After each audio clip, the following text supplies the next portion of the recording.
maaari kang kumita ng 30,000 and up. After 3 months, nag-back out. There will be times that you will fall down. Pwede magpahinga, pero bawal sumuko. You have to see failures as an opportunity.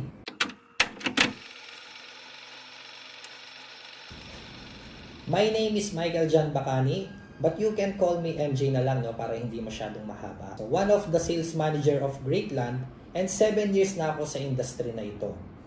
Bago ako pumasok ng real estate industry as an agent, nakakuha ako ng house sa isang subdivision di Borland kasi that time nangungupahan pa lang ako. And that time, ang trabaho ko, sales agent din sa mga smartphone naman. Then after 3 months, bigla na lang pumasok sa isip ko, paano kaya magbenta ng mga property?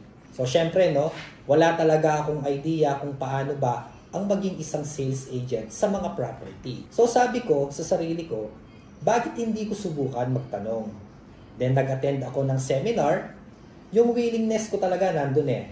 Gusto ko talagang matuto pagdating sa mga property. At isa sa mga tumatak sa akin nung nag-attend ako ng seminar, sa isang unit lang na mabebenta mo, maaari kang kumita ng 30,000 and up. So samantalang sa pagiging sales agent ko ng smartphone, imagine 300 to 400 pesos lang ang pwede kong kitain. So ibig sabihin, kung sa loob ng isang buwan, kahit makabenta ka lang ng 2 units, edi meron ka ng 60,000, di ba? What if kung nakabenta ka pa 5 units every month?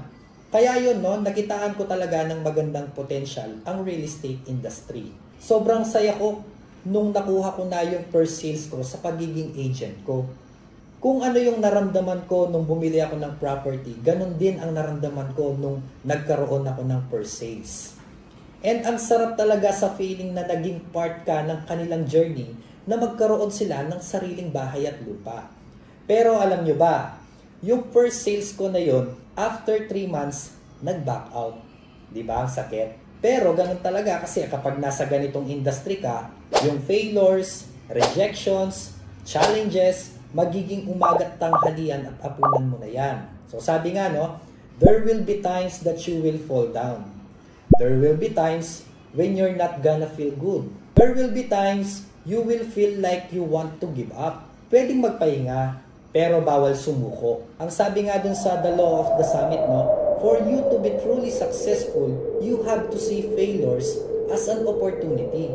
Kaya lagi mong tatandaan, keep going. Kaya ang may papayo ko kapag pumasok ka sa ganitong career, change your mindset.